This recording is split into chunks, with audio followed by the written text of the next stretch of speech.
Hey, selamat datang kembali di channel ID Movie. Kembali lagi bersama saya, Mr. Bugs, yang pastinya akan selalu setia menemani waktu santai sobat semua dengan rangkuman alur film yang dijamin seru pastinya.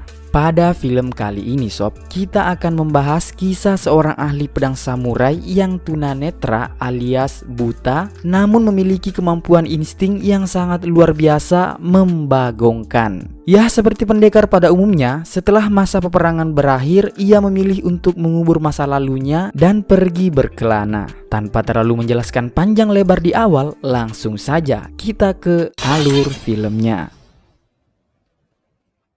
Film dibuka dengan memperlihatkan tokoh utama kita bernama Zatoichi yang merupakan seorang tunanetra alias buta, namun ia dianugerahi dengan insting yang sangat peka, baik itu pendengaran maupun bebauan sob. Saat dia sedang duduk santai, tiba-tiba datanglah beberapa preman yang ingin menguji ketangguhan darinya dengan memanfaatkan anak kecil untuk mengambil tongkatnya, yang dimana itu bukanlah sembarang tongkat, melainkan sebuah samurai yang telah banyak memakan korban. Setelah berhasil mendapatkan pedang Zatoichi dengan mudah, saat itulah dua orang preman menghampirinya dan mengejek Zatoichi yang tidak sejago kata orang. Dan dalam sekejap mata, dua preman itu pun tewas dengan sabetan pedang Zatoichi yang tak terlihat oleh mata.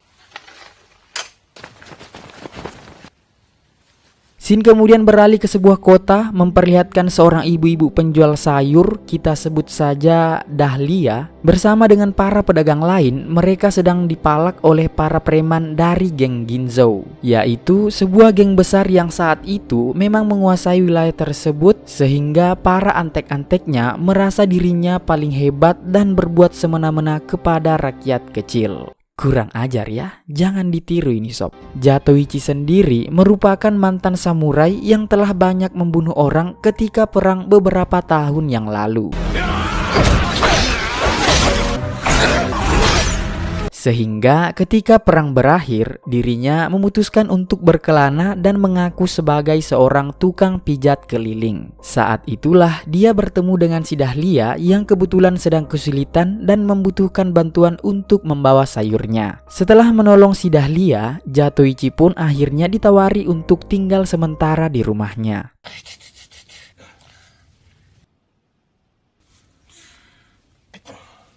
Scene berpindah ke seorang samurai tanpa tuan alias Ronin bernama Hattori. Sama seperti Zatoichi yang bingung dengan pekerjaan mereka sehabis perang, Hattori juga hampir stres dengan kondisinya sekarang, di mana sang istri yang tengah sakit keras pun harus merasakan derita akibat dirinya yang tidak memiliki pekerjaan apapun. Atas itu, Hattori pun meminta izin kepada sang istri untuk kembali mencari pekerjaan, yaitu dengan menjadi seorang pengawal atau pembunuh bayaran. Meskipun sang istri sudah melarangnya, namun Hattori tetap kekeh dan akan melakukannya karena sudah benar-benar tidak tega melihat kondisinya yang semakin memburuk. Hattori pun pergi ke sebuah kedai paling terkenal, yang di sana sang pemilik kedai kebetulan sedang dipalak oleh antek-antek geng Ginzo. Tak ingin membuang kesempatan, Hattori pun memanfaatkan itu dengan memperlihatkan skill pedangnya dan meminta para preman itu untuk memanggilkan bos mereka.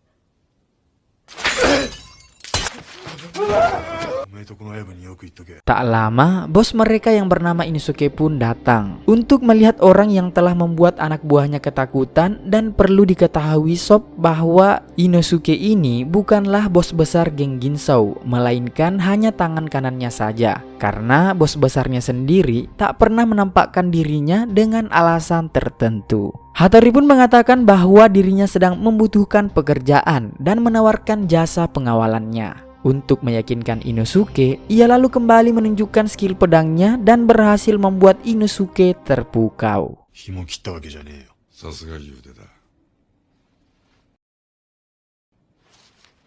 Zatoichi yang sedang membantu si Dahlia membelah kayu untuk dipakai memasak, saat itu melintaslah seorang anak muda penderita ODGJ yang selalu membayangkan dirinya sebagai seorang samurai. Merasa risih dengan orang itu, Zatoichi pun melemparnya dengan kayu yang membuat samurai ODGJ itu langsung pingsan.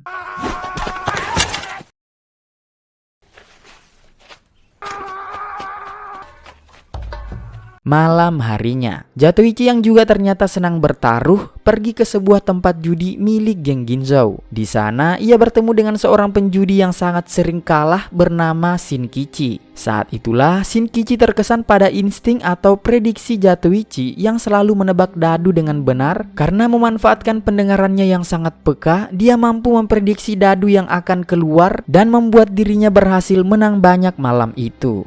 Bersamaan dengan itu, Hattori pun juga tampak mulai melakukan pekerjaan pertamanya dengan membunuh seorang bos gangster yang tak lain adalah rival dari bosnya saat ini. Dengan skill pedang yang dia miliki, jelas pekerjaan ini sangat cocok untuknya. Meskipun hal ini terpaksa dilakukan karena kebutuhan ekonomi dan istri yang sangat dicintainya.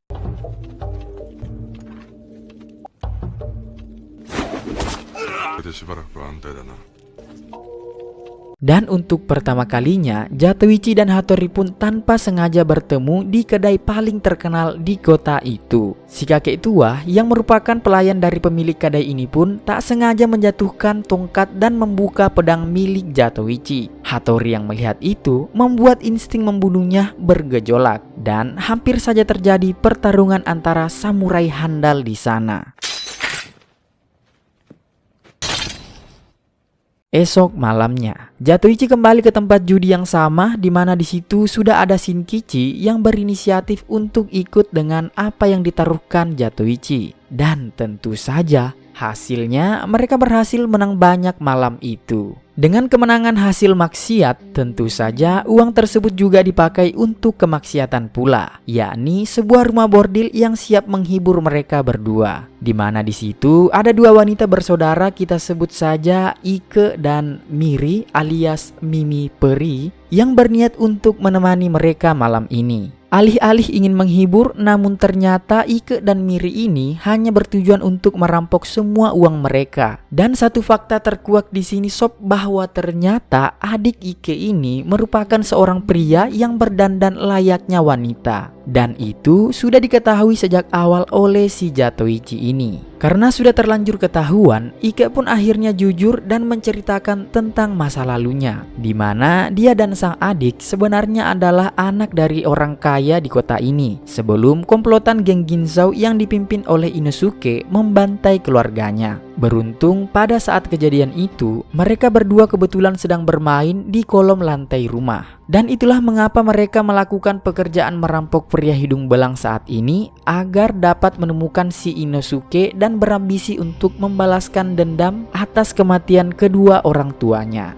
Esok paginya, Shinkichi terlihat bermain dadu ganjil genap sambil menutup mata seperti yang dilakukan oleh Zatoichi dan berharap bisa memiliki insting sepertinya. Dan entah kebetulan dan keberuntungan yang sangat luar biasa, Shinkichi berhasil menebak dengan benar dalam 3 kali berturut-turut.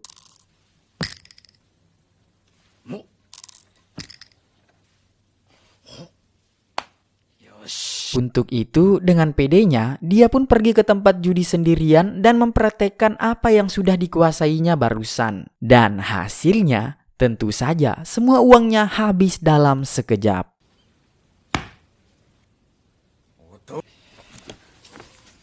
Di sisi lain, Ike dan saudaranya tengah berada di kedai lalu meminta sang pemilik kedai untuk memperkenalkan mereka kepada bos-bos kaya. Yang memang si pemilik kedai ini banyak dikenal oleh para pelanggan dari semua kalangan. Mereka berdua akhirnya diperkenalkan dengan seorang bos kaya bersama asistennya. Karena sudah terlalu nafsu, si bos pun langsung mengajak Miri untuk bobok bareng. Ike yang melihat itu secara spontan melakukan perlawanan dengan memukul kepala asistennya. Dan tanpa sengaja melihat tato ular pada lengannya. Yang mana tato ular tersebut tanpa mereka sadari merupakan tato anggota geng Ginzou yang telah membunuh keluarganya. Bersamaan dengan itu, Zatoichi dan Shinkichi kembali terlihat berada di meja judi yang sama. Dengan mengandalkan insting Zatoichi, mereka berdua kembali menang banyak yang membuat sang bandar terpaksa harus merubah pola permainannya, yakni dengan mencurangi dadunya. Namun tentu saja, hal itu langsung diketahui oleh Zatoichi. Sampai akhirnya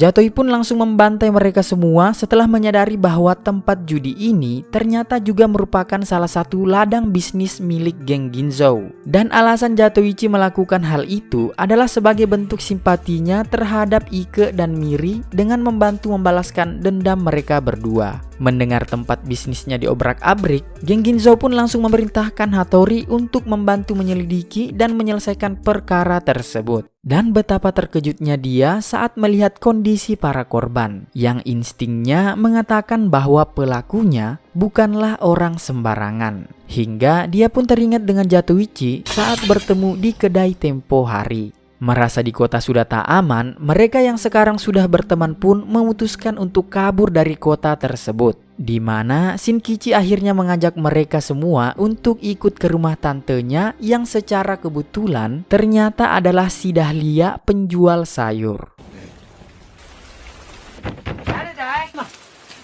Karena salah satu bisnisnya sudah hancur, geng Ginzo pun kembali mengutus antek-anteknya ke sebuah tempat judi milik kelompok lain. Yang dimana Inosuke juga mengutus pengawal andalannya, siapa lagi kalau bukan si Hattori, untuk membantu. Dengan skill berpedangnya, kelompok itu pun dibantai dengan begitu mudah.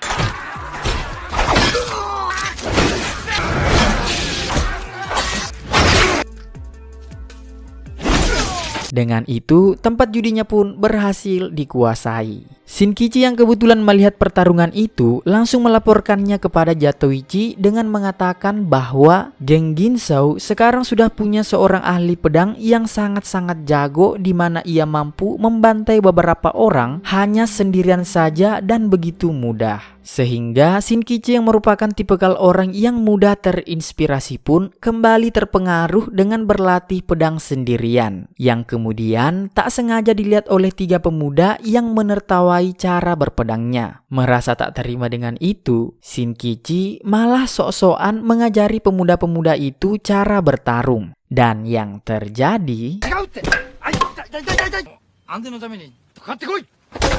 dalam rumah terlihat Ike dan Zatoichi yang sedang mengobrol. Di sini Ike berencana untuk kembali ke kota dan menemui si bos kaya raya itu lagi. Setelah mendengar dan mengetahui dari si Dahlia bahwa tato ular adalah milik geng Ginzo, Ike pun sangat menyesal karena tidak membunuhnya malam itu. Shinkichi dan Miri yang terlihat sedang mandi air hangat di luar rumah sambil mengobrol tentang wajahnya yang bisa terlihat cantik dan nampak seperti seorang perempuan sungguhan. Miri pun menjelaskan bahwa selain bedak dan make up yang tebal, struktur tulang wajah pun harus mendukung, sehingga ketika diberi bedak, seorang pria bisa terlihat layaknya wanita sungguhan. Dan lagi-lagi sob, Shinkichi kembali termotivasi dengan cerita Miri. Bahkan si Dahlia sempat dibuat terkejut saat melihat Shinkichi yang sedang memake up wajahnya. Sementara Ike dan Miri kembali ke kedai dan bertanya kepada sang pemilik mengenai pelanggan kemarin, apakah mereka masih berminat kencan dengan mereka berdua atau tidak. Dan entah kenapa sob, sang pemilik kedai ini malah bertanya tentang di mana tempat tinggal mereka saat ini. Dengan polosnya, Ike menjawab bahwa mereka sekarang tinggal di tempat Dahlia, si penjual sayur. Yang di sana juga ada seorang tukang pijat buta alias Zatoichi.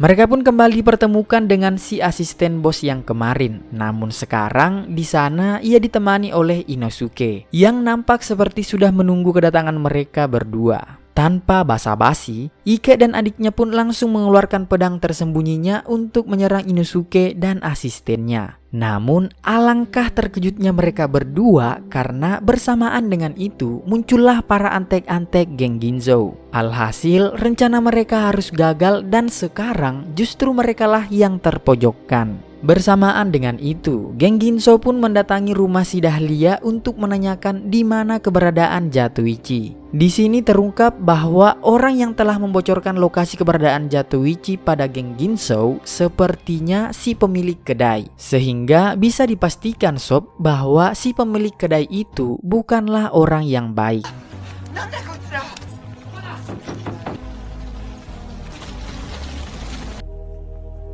kembali pada Ike dan adiknya. Karena jumlah musuh yang terlalu banyak dan skill mereka juga tak sebanding, membuat mereka sudah benar-benar terpojok. Namun beruntungnya Zatoichi tiba-tiba muncul dan menolong mereka.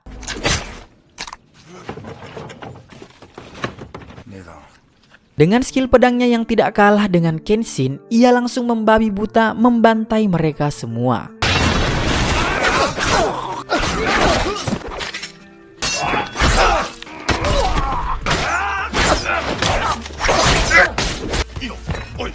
Bahkan si asisten yang mirip kakek pemersatu kita ini juga dibuat ketakutan ketika mengarahkan pistol ke Zatoichi. Namun sayang sob, Inosuke berhasil melarikan diri dari sana dengan berlari ke pesisir pantai tempat Hattori yang sudah siap menghadapinya. Dan tibalah kita di momen yang ditunggu-tunggu, yakni pertarungan antara dua orang samurai handal, antara pembunuh bayaran nomor 1 melawan Kaisar Benteng Takeshi. Coba perhatikan sob, ini orang emang Kaisar Benteng Takeshi kan? Dengan percaya dirinya, Hattori tersenyum saat memprediksi gerakan Zatoichi dan membayangkan kematiannya. Namun tiba-tiba, sayangnya sob, ternyata final battle ini tidak seepik dan sekeras yang kita bayangkan. Karena hanya dengan sekali serangan saja, Hattori langsung dibuat keok seketika. Dan dengan itu menandakan bahwa kemampuan Zatoichi ini berada pada level yang berbeda, yang mungkin hanya Kenshin dan Mr. Bugs lah lawan yang bisa sepadan dengannya. Iya. Pagi harinya, Inosuke pun ditemukan tewas di pinggir sungai dan sudah bisa dipastikan sob bahwa orang yang telah melakukannya adalah si Zatoichi. Sementara Dahlia, Shinkichi, dan Ike bersaudara sudah bisa hidup tenang setelah antek-antek dari Ginginzo habis tak tersisa. Serta rumah yang semalam dibakar pun kembali dibangun dengan bantuan seluruh penduduk desa. Zatoichi pun kembali melanjutkan pengembaraannya. Namun tiba-tiba ia didatangi oleh para ninja yang ternyata merupakan suruhan dari pemilik kedai yang tidak lain adalah ketua sesungguhnya geng Ginzo ini. Dan satu fakta mengejutkan terkuak di sini sob, bahwa Zatoichi ini sebenarnya tidaklah buta, melainkan dirinya masih bisa melihat dan ia sengaja menutup matanya selama ini dengan alasan bahwa orang buta lebih bisa merasakan dunia dibandingkan dengan orang yang melihat.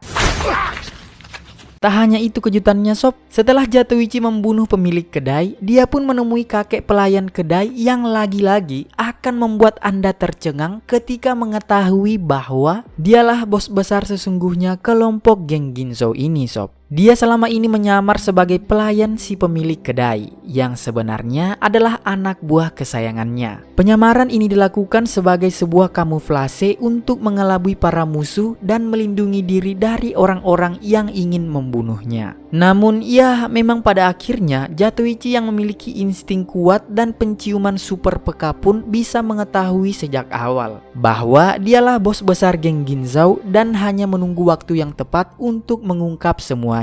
Karena telah mengetahui bahwa semua anggota dan bisnisnya telah hancur dibuat oleh Zatoichi, serta sudah tidak mungkin lagi mulai membangun semua itu dari nol, melihat umurnya juga sudah tidak lagi muda, ia pun mempersilahkan Zatoichi untuk membunuhnya. Namun satu hal yang pasti, dirinya tidak pernah menyesali apa yang sudah diperbuatnya di masa lalu. Atas semua kezaliman yang dilakukan tanpa penyesalan itu, Zatoichi memilih untuk tidak mengakhiri hidupnya begitu saja, di mana ia hanya membuat si kakek tua itu menjadi buta, yang dengan sebatang kara dirinya sekarang bisa dipastikan bahwa si kakek akan lebih menderita menghabiskan sisa waktunya dengan kondisi gelap gulita. Film pun berakhir.